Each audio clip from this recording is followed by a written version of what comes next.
Is-sitwazzjoni f'Mater Dei hija waħda ħażina u ineffettiva li waslet għal ħela.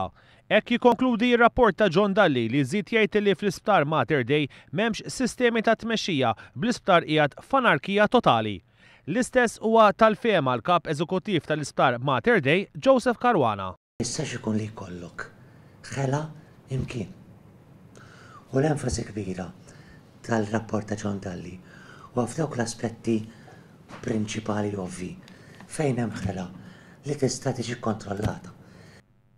F'intervista ma' One News, Joseph Caruana jgħid li l-flus li qed jintefqu fl-isptar mhux qed imorru għall-pazjent. Dan fid-dawl li fir-rapport ta' John Dalli jingħati li m'hemmx kontrolli biex jimmaneġġjaw l-infiq operattiv li jlaħħaq il-230 miljun euro fis-sena. Nista' ngħidlek jien li mhux kull ċenteżmu li nonfu qed imur għall-pazjent u dak ħażin. Meta s-sentejn u nofsilu Joseph Caruana kien inħatar bħala kap eżekuttiv ta' Mater Dei, l-eks Ministru Joe Cassar kien enfasizza miegħu illi d-deċiżjonijiet illi jieħu bħala kap eżekuttiv kellhom ikunu finali.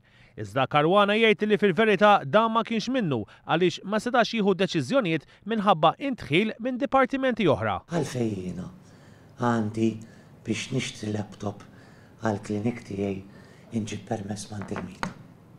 Mek il-Ministru għal ħud deċiżjonijiet. Imma mbagħad iwaqfuni mill-mita jew mid-direttorat tal-IT tal-Ministeru tagħna stess. Intant Maddi Times, il-kap eżekuttiv ta' Mater Dei jgħid li il-management tal-isptar ma kellhomx sehem fid-deċiżjoni strateġiċi li jittieħdu għaliex dejjem kien hemm intħil mill-Ministeru tas-Saħħa. Caruana sostna Maddi Times li persuni fil-Ministeru jew jieħdu d-deċiżjonijiet fid-dlam jew fuq parametri li ma jitlux fil-ħtiġijiet tal-isptar fosthom operazzjonijiet u l-pazjenti. Dwar ir-rapport ta' Johns Hopkins, il-kap eżekuttiv ta' Mater Dei jgħid li dan ma ġiex implementat iżda jikkonferma li l-gvern preżenti diġà ħa passi sabiex jirranġa s-sitwazzjoni.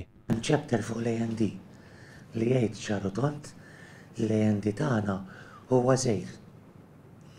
Għadni kemm ħadd passi biex kappartu ftit. Imma gejn, xorta ma kappartux bil-bżonn li għandna, issa ħa nagħmlu proġett għal sentej oħra.